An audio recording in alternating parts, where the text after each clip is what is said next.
Okay, you're done. All of the hard work is done, and now it's mission accomplished. So what's next? Because with your degree from ITI, you'll have the tools you need to have a better life. And the reason we do this is you. We want to foster your dreams, your plans, and the hope for your future with a quality education. Our tagline is for a better life, so you can actually live the life you've always dreamed of. And it can all begin here at ITI, where we're invested in your future. I'm Lee Feinswag, and this is Sports 225. And not just any Sports 225. This is the 25th year of the show. We started with Sports Monday, continued it into Sports 225, and now, a quarter century later, here we are.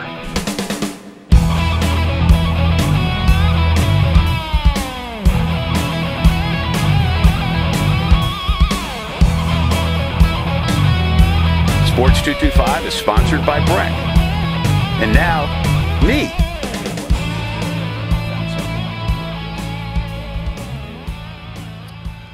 Well, you can see there two grizzled veterans. The dean of SEC sports writers, Ron Higgins, and the oldest guy covering sports in Baton Rouge. Well, that's actually not true. Brian Lazar is a year older than me. But after that, I am what you got. How are you, sir? I'm good. Good. I'm good. It's been a fun football season so far for a change. It's nice to see, an LSU offense that looks like something from this century. It's really good. And they're throwing passes on first down. And all those years, they must have thought it was illegal. It's incredible. It's been incredible to watch, and I'm sure all the LSU fans feel the same way. They're still in shock from an offense that's just putting up 50 a game and just throwing the ball all over the place. And they're advancing bit by bit through this season. It's still got a pretty good way to go. Every year for like the last millennium, every year you go into LSU football season and ask the same question. What about the quarterback? Who's the quarterback going to be? And of course, this one's pretty good. We'll get to that. But I got this one subject I want to kick around. If you've watched the show before, if you read any of my stuff from the old days. So I always had this cause that the basketball court inside the Pete Maravich Assembly Center should be called the Sue Gunter Dale Brown Basketball Court. Sue Gunter's in the Naismith Hall of Fame, put LSU women's basketball on the map. As she retired, they went to 4 or 5 Final Fours in a row, and it was all because of what she built there. That's number one. Number two, Dale Brown simply put LSU basketball on the map. Now, the building is named after Pete Maravich, who, of course, is the most recognizable old-time basketball player at LSU. You could, if it had never been for Pete, you might have been calling it the Shaquille O'Neal Arena at this point. It's possible. Possible. Anyway, all that's here nor there. It's never gotten any traction because, who would listen to me? What do I know? All right, so last week, Arkansas named its court after Nolan Richardson. Not stunned at all about that. Yeah. And of course, you and I knew Nolan well from the old days. Loved Nolan and what he did. I did anyway. I'll always love Nolan Richardson. Yeah, I think. But Missouri named its basketball court after Norm Stewart. These are all contemporaries of Dale Brown's too. People who coached, largely during his time. Even Nicholls State named its court after Ricky Broussard. I mean, it's not like they ever won a national championship. Didn't Oklahoma State name this for Eddie Sutton? I mean, maybe so. I don't know that Oklahoma State's. I don't know what they. All I know is your cause is correct. Yeah. And let me say this: I'm so tired of the friggin' LSU Board of Supervisors taking forever to decide anything like that. They waited too long to decide the Billy Cannon statue, and he died. How hard is it to say yes? Let's do this. Yeah. If you got the money, or is it all about because they need to raise the money? I don't know. Sometimes I look at the Board of Supervisors, like the old Mel Brooks movie, Blazing Saddles, and they got the mayor going, hurrah, the governor, hurrah, can I have her, hurrah? That's what a lot, get it done. It's not that difficult. The contributions those two made to LSU basketball will never be touched by anybody. And it's like, just do it. I mean, yes, it's a Maravich Assembly Center, and the statue of Pete's coming good, which is great. This should be, all they got to do is approve it, and in their season opener in a few weeks, they need to have a ceremony revealing the Sue Gunter Dale Brown Court. It's not difficult. Way too long. And I agree with it should have been done. Courts all over the place are named for it, all over the place. I was surprised, and I had forgotten. I did a little research on it this week. Duke called it Coach K Court in 2000. It's 19 years ago. The guy's still coaching. It's not even like he's retired. There's just a whole bunch of them. Lou Henson at Illinois. He went to a Final Four. He didn't have the success that Dale did, I don't think. No, I mean, he didn't. It should be done a long time ago, and they should do it. LSU basketball would have never elevated without Dale. He sold the program by himself. And you were here growing up to see all of it, weren't you? Yeah. He sold the program by himself. Went door to door handing out purple and gold nets. In Baton Rouge, trying to get people to go to the games. I mean, finally got his big recruit in Duran Macklin, and it took off from there. And he deserves it. He was a survivor. Took him to 2 Final Fours, something that LSU hadn't been to since the 30s or 40s, whenever it was. And frankly, he deserves to be in. I mean, he deserves to have that court. Honestly, if the building was already named for Pete, Dale might have his name on the building. But I understand. Pete's on there. They wouldn't have that building. They wouldn't have the interest to build the building without Pete. But Dale's name needs to be on there. And Sue Gunner is just unquestioned.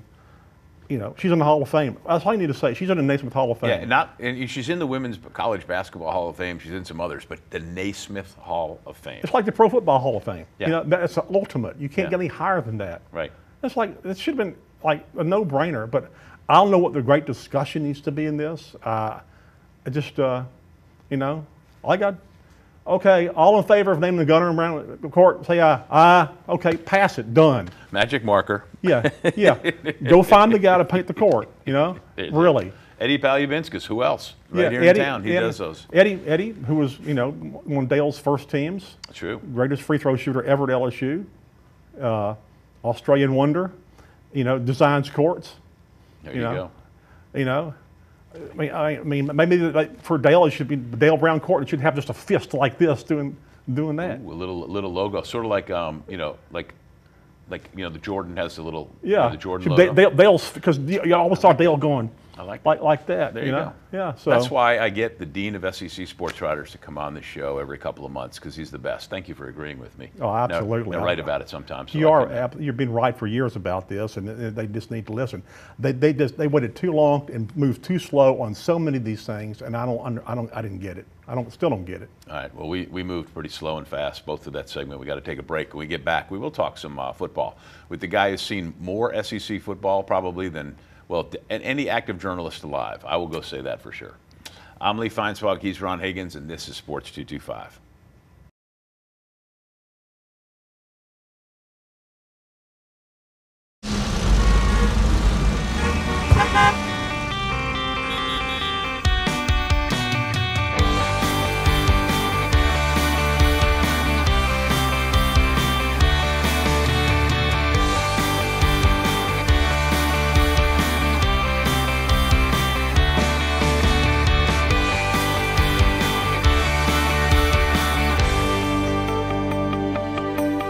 Break out of the chaos.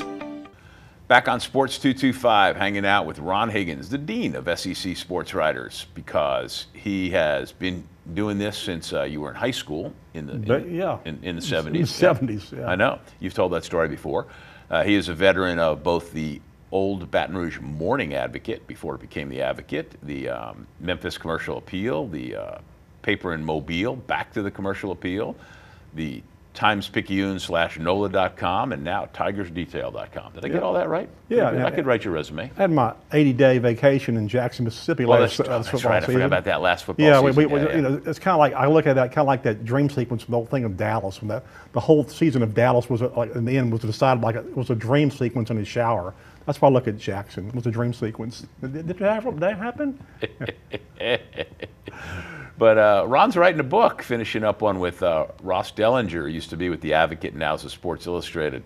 And take it from there. It's like 100 things every LSU fan should know. And it's a look at various figures in LSU sports history, and also some of the traditions, such as the Gold Band from Tigerland, the H goalpost, all the little things that makes kind of LSU special. And got a few I guess, nightlife recommendations. I'll let Ross handle that. He's more of a nightlife guy than I ever was. Yeah, it should be out, I think, before next football season, and writing it bit by bit. I just, I handle most of the old stuff. I was just doing something on Bernie Moore. I just realized that some of the things that, he was has the second longest tenure of LSU, any LSU coach in history. He has the longest tenure of any SEC commissioner in history. He's the only guy among SEC commissioners who went straight from the job from being a head football coach. So when you research this stuff, you find a lot of neat little facts. It can be fun. You mentioned the Pro Football Hall of Fame before. The book I did in the early 2000s is called Tales from the LSU Sidelines. Yeah. I went to the Pro Football Hall of Fame on a trip so that I could get pictures of the 3 LSU people who were in there. Y.A. Tittle, Jimmy Taylor. There was a Billy Cannon exhibit, but he's not in the Pro Football Hall of Fame. And help me out here, played for the Eagles. Steve Van Buren. Thank you, Steve Van Buren. And anyhow, that book went through its cycle with a company that went out of business. And then years ago, another company out of New York called Skyhorse Publishing contacts me and said, we want to publish this book again. Will you write a new foreword? Sure. Can I make some corrections and mistakes, fix some mistakes? Sure. So they publish it again. And you want to know how good it's doing, Ron? I got a check the other day, a royalty check for $4.71. I often get those. And, I'm thinking, I'll start pulling out Burger King coupons, saying, I think this will work. This will work. Yeah. I just laugh, I'm certainly never going to scoff at $4.71, and I'm proud that somebody bought it somewhere. Absolutely. Actually, I think that means that 2 people bought it. But absolutely. Like I said, I pulled out the coupons, and I said, I can make this. I get those checks from other books. Yeah. I know you've written a couple books, a private book that never, wasn't like for the world. Yeah. And then, have you done any others besides? I did one on Tales of the Memphis Grizzlies. That was what I did. Just like the Tales from the LSU Sidelines. I'll see what else I've done. I did the Texas A&M fan guide to the SEC, Missouri fan guide to the SEC when they first got in the league. Yeah. I did stuff on I did a couple of those books, which did well. Initially, but like they intended. What is that? It? I think that's about it. I don't think there's anything else. The part about those books is that there's just a lot of work, and you can make some money off it. But when it comes down to it, it's probably 50 cents an hour because there's so much research and you spend so much time writing it. But some of the stuff, like you said, is fun. Oh yeah, you start looking at stuff and really researching it, and stuff that you never knew about some of the older people. And I thought I knew a lot about a lot of things, but a lot of things about Bernie Moore I didn't know. Mm-hmm. You don't realize he's probably the only LSU coach in history to coach a football team, LSU, to finish second nationally, and also he coached a national championship track team. Yeah, well, the indoor track building is named after him. And the track named after him. It's at Bernie Moore Track Stadium. So he won 12 of 15 SEC championships in a period of time.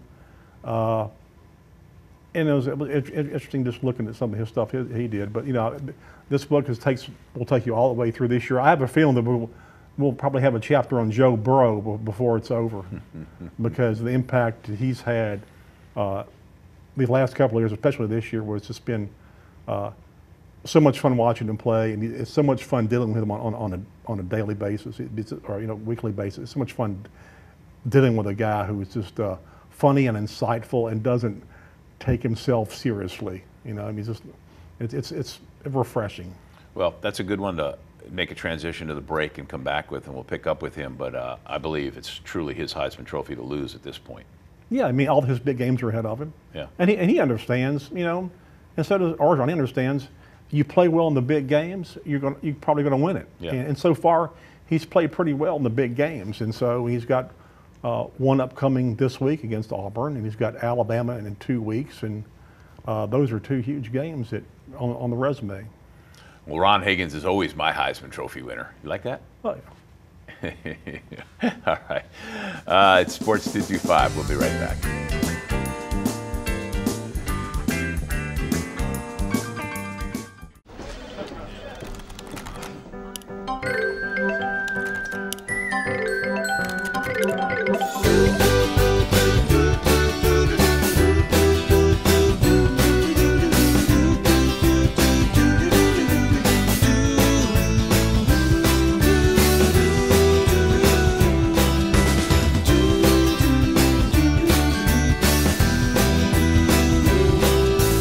Break out of the routine.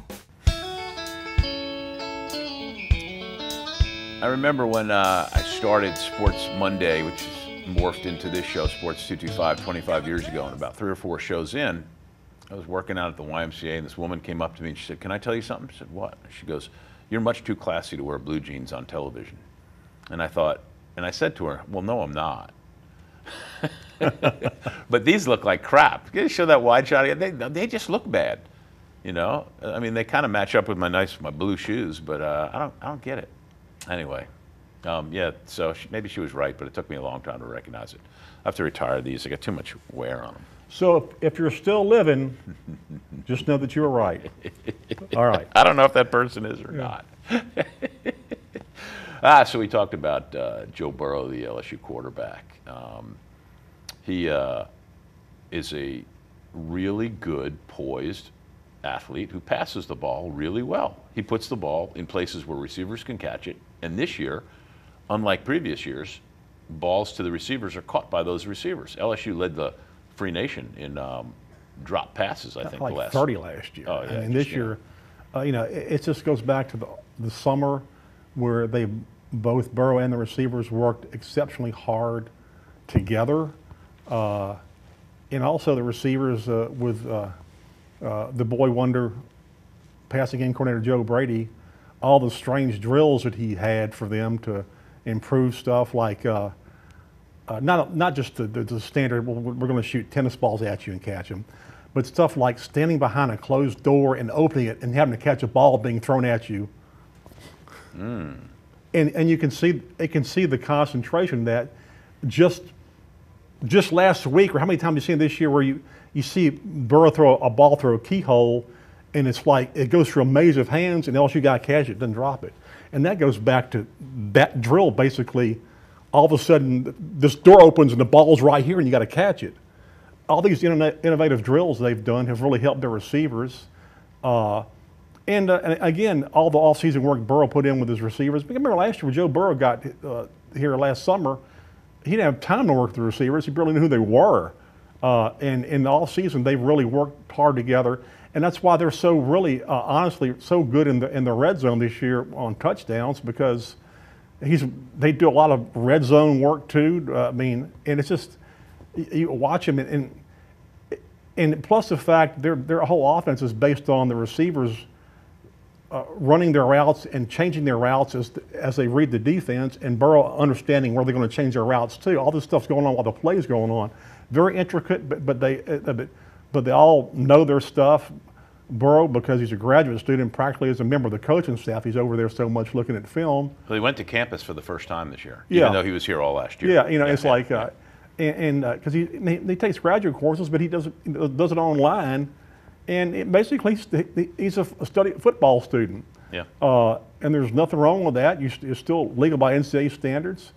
And you can see it's really paid off. You rarely see him make a bad throw this year. He usually makes the right read.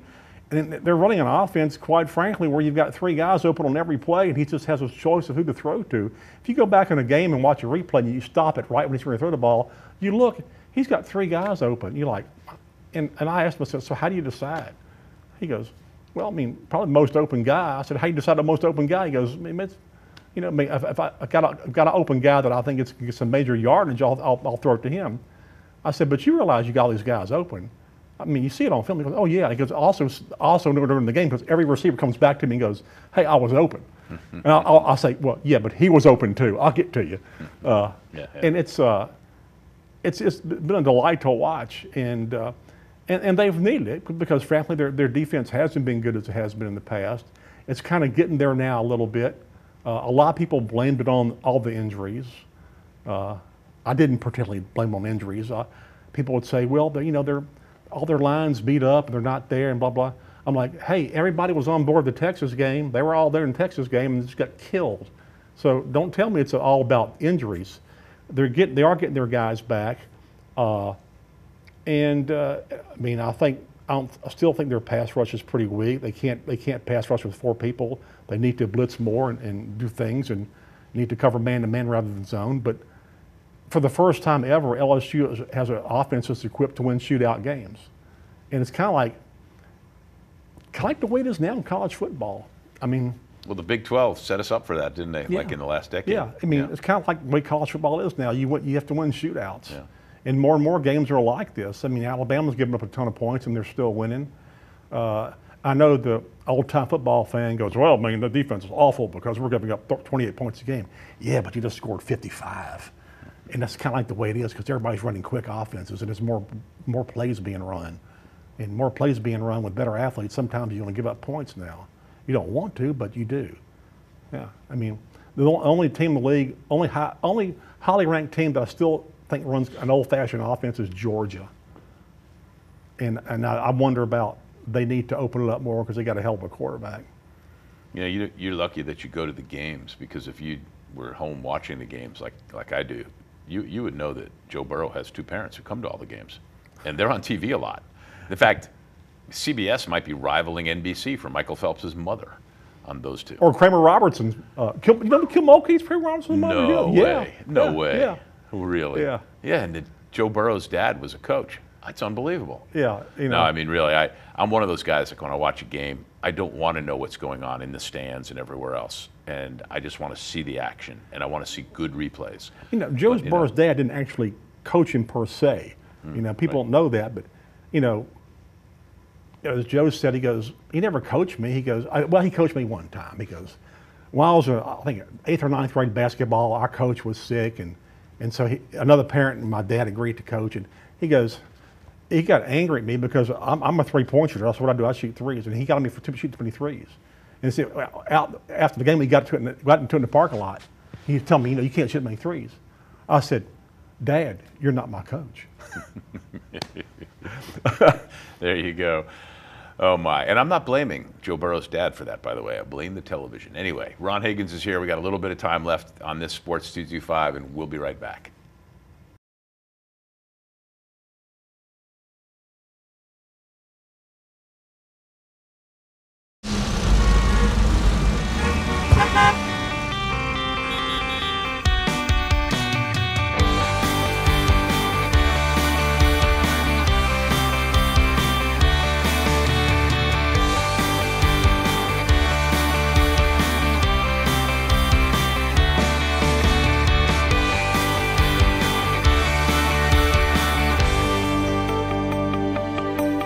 Break out of the chaos.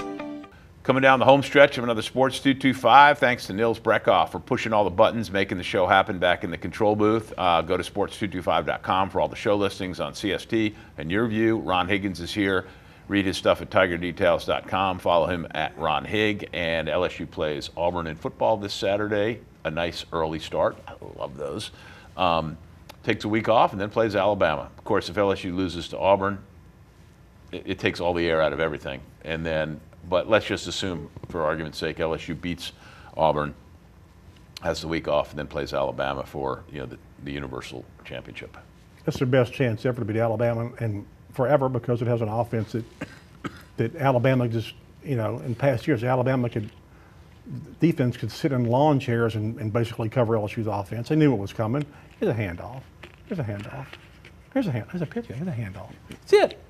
It was like nothing to actually, even make their defense think. And now they've got an offense that makes defenses have to cover a lot of stuff.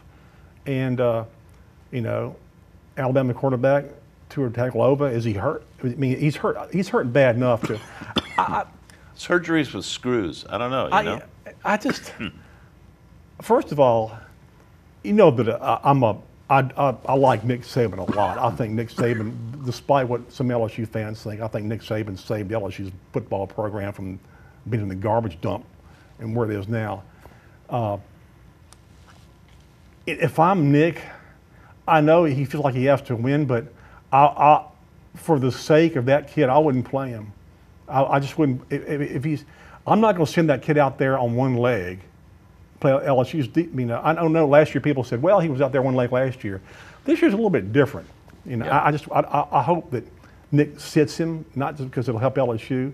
I think the kid needs to heal. No, I mean, yeah, it's anytime you got to get things screwed together in your leg to play football, yeah, that can't be good.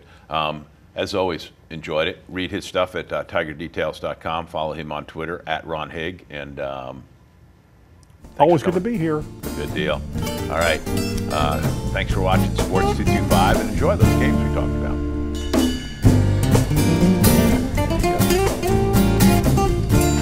See ya. At carnival time by Baton Rouge Bay, that's the site of my story. At Spanish Town Mardi Gras, things can get blurry. See the mowers marching, prizes fill the sky.